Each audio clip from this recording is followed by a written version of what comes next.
There were rules for the game, sand-drawn lines and sides that didn't cross until you did. What started out as rumors of your ascent quickly became cries of your supremacy. Like a shadow, you struck precisely, causing mayhem in your path. People who used to oppose you suddenly rushed to your side, their allegiance fluctuating like the tide. Your path of triumphs on the battlefield has dispelled the doubts of those who once mocked your name and now shouted in reverence. The universe was forced to bend because you were no longer just in the game. You were the game itself, the most lethal entity ever to play. Power is perception, not simply strength. Instead of seeing you as a rival, they now see you as inevitable, a potential storm, and a force that distorts reality. Before you even move, fear performs the job. Before the fight even starts, they pause, question, and make errors. Their own imaginations do the striking for you. You don't have to. It spreads like a virus, doubt. One unsteady hand, one missing step. It contaminates them and undermines their self-esteem. They've already lost the instant they begin to fear you. Some attempt to combat it by telling themselves that the tale is greater than reality and that they are simply another participant. They persuade themselves that they may fall and bleed. After that, they encounter you. That's when the change occurs. The instant they realize you're more than simply a danger. You're something unpredictable and uncontrollable. The only thing left by those who entered with fire is quiet. Your weapon is uncertainty. You don't play by their rules. You don't follow patterns. They are ready for the player they believe you to be, only to encounter something unexpected. Fear doesn't yell or make a loud noise. Therefore, that's what breaks them. In the brief moment before the blow, when they realize they have no response, it lingers and whispers. They become their own worst enemies as a result of it. What's the worst? They just don't know when, but they know it's coming. Loyalty is brittle. When the balance of power tilts too far in one way, it shifts, bends, and breaks. Before they didn't, your adversaries had affiliations, beliefs, and motivations to oppose you, so they knew where they stood. They hesitate because they are afraid. Reason causes people to change their minds. They migrate to survive. They first rebelled, vowed never to give up, and held on to their flags, causes, and pride.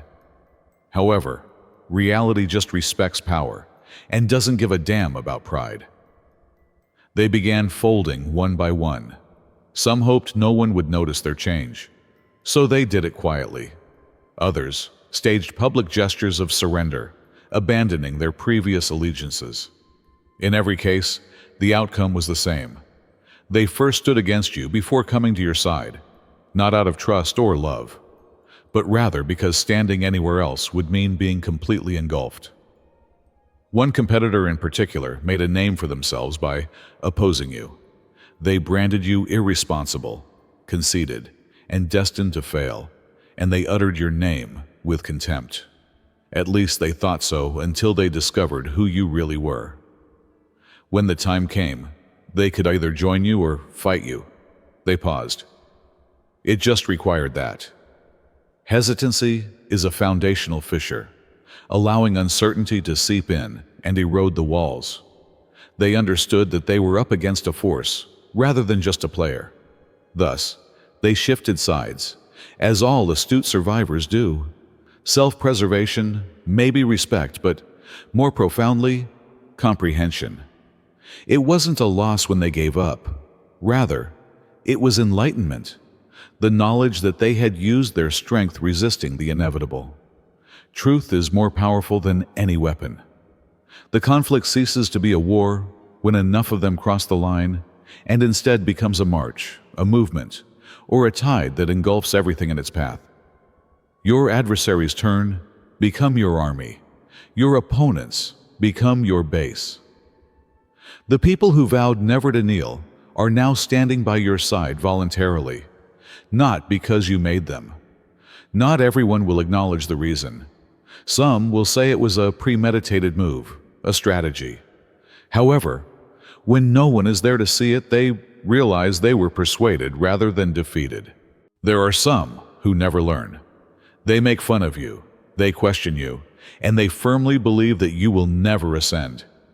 You hear their voices in the throng, mocking your achievements and referring to you as overhyped, a passing fad, or a passing storm. But when they control the sky, storms don't go away. They ignore you at first. That way, it's simple. A name that is rejected is one that has no authority. Power, however, pushes itself into the discussion without consent. One by one, your triumphs mount up, little at first, then indisputable. They wait for your streak to come to an end. It doesn't. They begin to move. The laughing becomes uncomfortable. They dissect your victories, looking for flaws or weaknesses that might lead them to conclude that you are not who they fear you are. Then nothing happens until the breaking point, the day they have to confront you directly.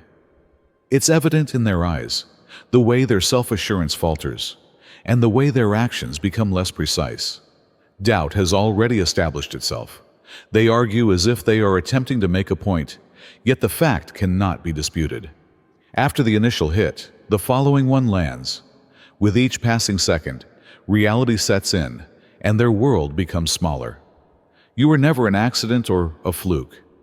Before believing was no longer an option, you were the thing they refused to believe in. Before they even realize what occurred, it's over. The people who made fun of you suddenly stop talking and say respect instead. Admitting it hurts their pride, but it's evident in the way they address you and utter your name without making fun of you. You already know that they believe, therefore, they don't need to express it aloud. Everything in the game was held and controlled by its rhythm, structure, and balance. Then you showed up. They first attempted to play you the same way as everyone else, run the same plays, and adhere to the same regulations. They believed that prior experience would suffice, and that what had worked would work again. It didn't. Their script wasn't being followed by you. You weren't responding as they had anticipated. Their plans fell apart one by one. Most did not adjust, but some did. Those who were spared the cost. You were a force that changed the rules with every move you made. You weren't merely a rival. Old strategies were no longer effective. Death was the result of predictability. They were forced to change or perish. Some made an effort to cling to the past and make the outdated methods function. Believing they could survive the shift, they adhered to their routines. They were the first to fall. The actual game began to change. The intelligent ones began studying your game, observing your plays, picking up your strategies, and attempting to survive instead of trying to outplay you at the old game. However, mastery is not the same as learning. They were not able to produce, but they could copy. Since you were developing the next tactic while they were attempting to comprehend yours, they were always lagging behind. They had to adapt to every move you made. With each victory, you gained more control over the game. Previously, you were only a player with a name in the mix. You are now the center of the game. Their training, planning, and thought processes all yield to your influence. You create the rules, not simply follow them. If you know the rules, give in to those who don't follow them. Leave a remark like, "I don't play the game, I decide how it's played." They like tales, prophecies, and legends that have been penned before they are ever spoken. They want to think that certain people are selected, that destiny makes the decisions, and that power is passed on. You weren't. Your path was not designated by a divine force. Your name was not inscribed in stone by destiny. Your victory was not spoken by a higher power. You made your own decision. You moved while others waited for a sign. You found your mission while others looked for it. It was all yours. Every action, every sacrifice, every heartless choice. They accused you of being careless and said that you were attempting to force an unnatural outcome. However, purpose is created, not given. Meaning is a prison for the weak. Sitting on their thrones, the chosen ones awaited recognition from the outside world. They anticipated having the crown put on their heads. You snatched it without waiting. Because of such, you are dangerous. Power wasn't given to you. You had to earn it. You created your advantage. It wasn't something you were born with. They have yet to comprehend. They search for your hidden prophecy, shortcut, or secret that explains your existence. No one exists. Your strength is etched on the battlefield and the wounds from each fight you have fought in, not in the stars. Fate is a justification, a tale from those who are too scared to take charge. You are unstoppable because you are the one who made the decision, not the one who was selected. Why are you dangerous? It's something deeper, something they can't measure. Patience, precision, and instinct. It's not simply power, speed, or intellect. You don't use physical force as others do. You don't have to. Knowing when to strike is more important for power than just striking harder. Most people behave impulsively. They react and swing wildly in the hopes of making a shot. You observe, you wait, and you make calculations. Every action has a reason. Every action has consequences. Not only can you fight, but you can also control the conflict before it starts. And that's what makes you unique. They assume you're hesitating because of your quietness. They believe that inaction indicates a lack of purpose. They are mistaken. Since you are not yet required to relocate, you do not do so. Then, in a flash, it occurs. A change, an attack, a turning point. Energy is not wasted by you. You don't doubt yourself. You seize the opportunity when you see it. They never anticipate it. That's the difference. When you create inevitability, others depend on turmoil. They refer to it as a gift, skill, or luck. It isn't. Mastery is what it is. Mastery developed with suffering, failure, and merciless, unrelenting improvement. They make an effort to research and imitate it, but you can't mimic something you don't comprehend. Being on time involves more than simply what you do. It also involves knowing the game, the battlefield, and your opponent's mindset.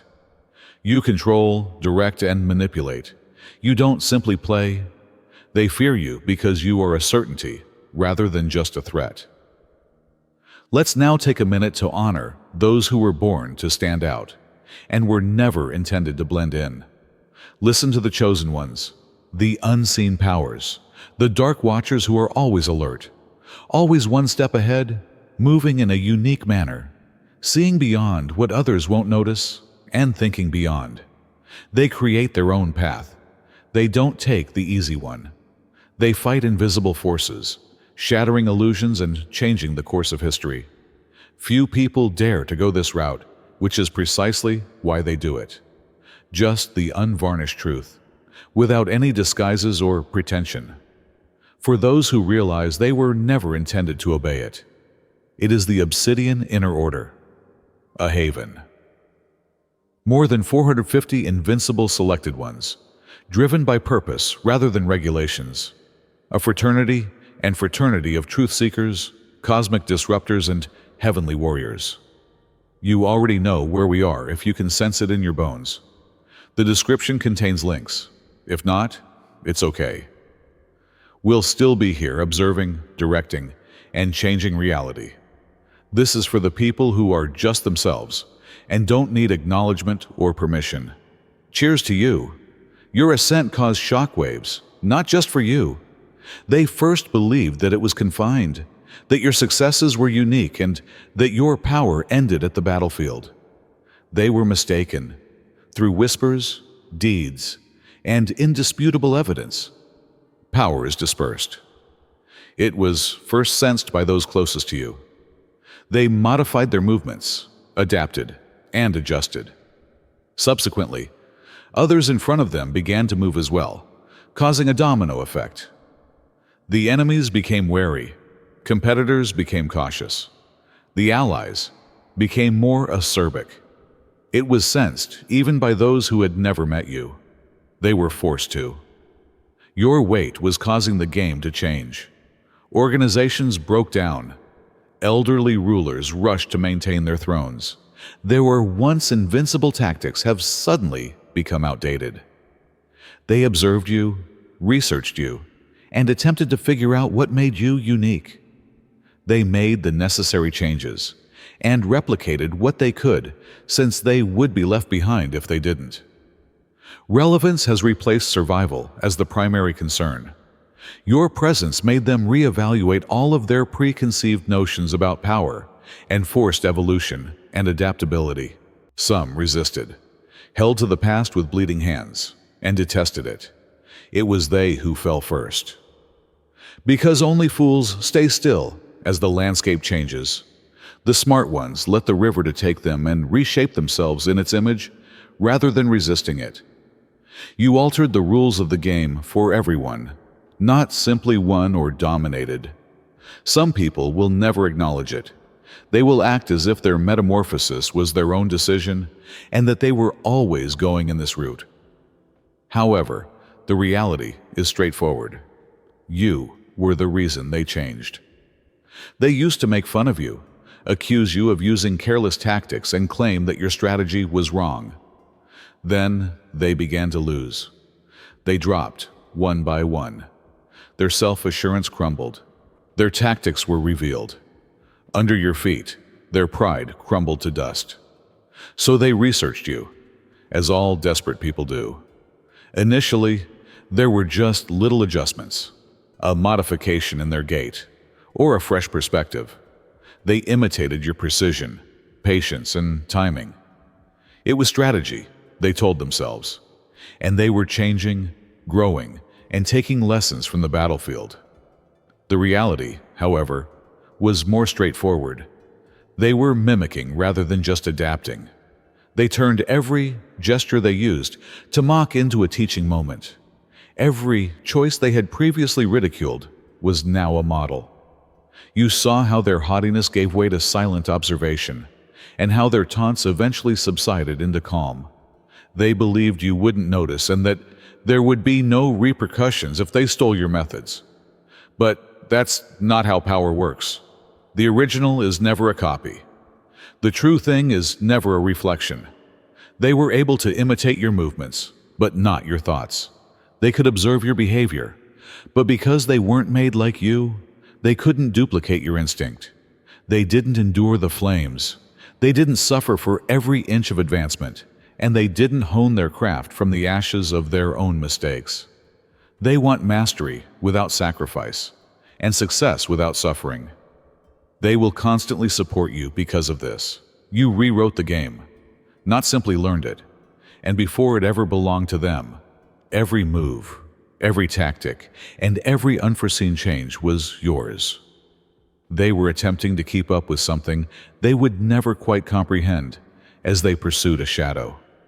Some of them believed that they could match you if they trained for long enough and studied hard enough. They were mistaken because mastery, not imitation, is what gives one power. They attempt to undo your successes, but they don't notice the errors that helped you become a better person, the losses that taught you when to strike and when to wait, or the failures that came before. They don't see the process, they just see the outcome. They will thus continually lag behind. They made an effort to become you, but ultimately, they were just a reminder, a mirror that could never shine on its own, a reflection of something bigger. Before they realize the price, they all want the throne. Few people know what occurs once they reach the top, even though everyone strives to get there. It seems like victory at first, the weight of every fight behind you, the roar of the audience and the silence of the skeptics. The stillness then persists because there is no one left, no adversary, no equal, no challenge that makes your heart race. At the top, you are by yourself. The people below continue to battle, but not against you. Rather, they strive to be you, to replace you, and to demonstrate their superior strength, speed, and abilities. You are being pursued instead of pursuing. Every action is examined, every choice is broken down, and every vulnerability is sought for. They want to demolish everything you've created, not simply win. You have the burden of being the benchmark, the yardstick by which everyone else is evaluated. It is a burden, rather than a reward or a gift. They anticipate perfection. The whispers begin with a single error. The vultures circle after one defeat. The world doesn't love kings. It likes seeing them burn. Therefore, they don't care how many times you've won before. They just worry about the moment you fall. You may either adjust or fall apart. Some give way. They pause. They question. They allow the weight to crush them. You don't. You realize that it's more difficult to remain at the top than it is to get there.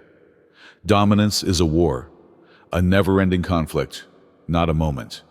The road becomes more lonely, and the air becomes thinner as you go higher. You came this far to quit, however. They will make an effort. They will plan, plot, and pray for your demise. Allow them to do so, because you get stronger as you bear the weight of others being crushed. They narrate tales about you, a legend etched onto the battlefield itself. Some refer to you as unstoppable, untouchable, and more force than humanity. Some refer to you as fortunate, a timing phenomenon, or a fluke just waiting to be discovered. Both are incorrect.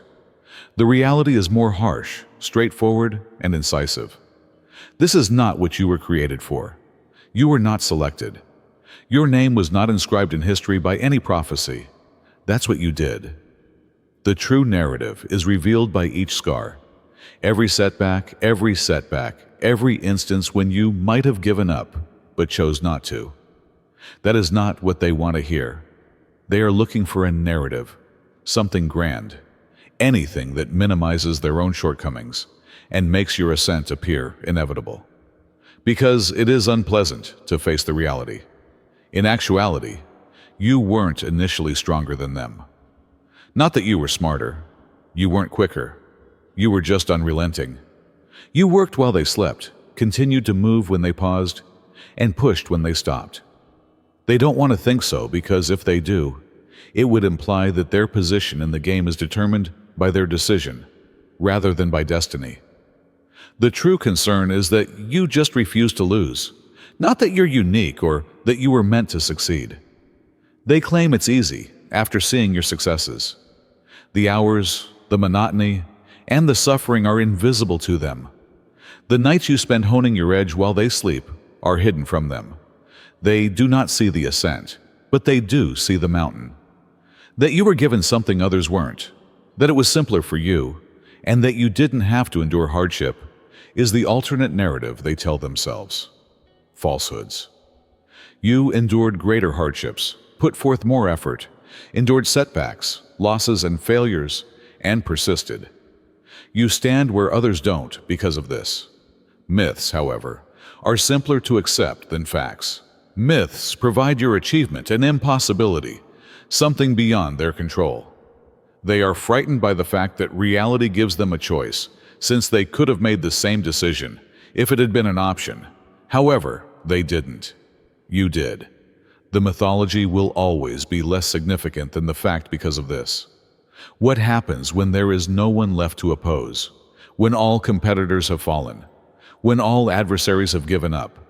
And when just your name is enough to cause people to reconsider?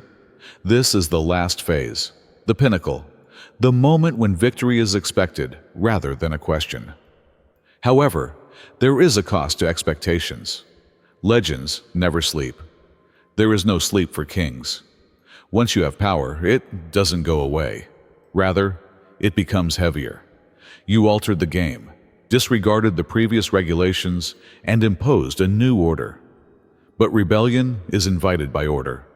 The people who mutter that your time is running out, and that the throne is ready for a new monarch will arrive, the ones who want to replace you. They will research you, imitate you, and attempt to use the lessons you have learned against you. Give it a go. The journey to get here is beyond their comprehension. They weren't there when you created yourself from the ground up using just agony and determination. When you fought wars no one witnessed, or when you bled for every inch. They believe that power is about stealing, but true power is about hanging onto the throne while everyone else is clamoring to reclaim it. Few have reigned for a lifetime, while many have ruled for a day. You now face the task of perseverance as much as victory. Because legacy is developed gradually, layer by layer, and conflict after conflict rather than all at once. History already bears your name. But what comes next?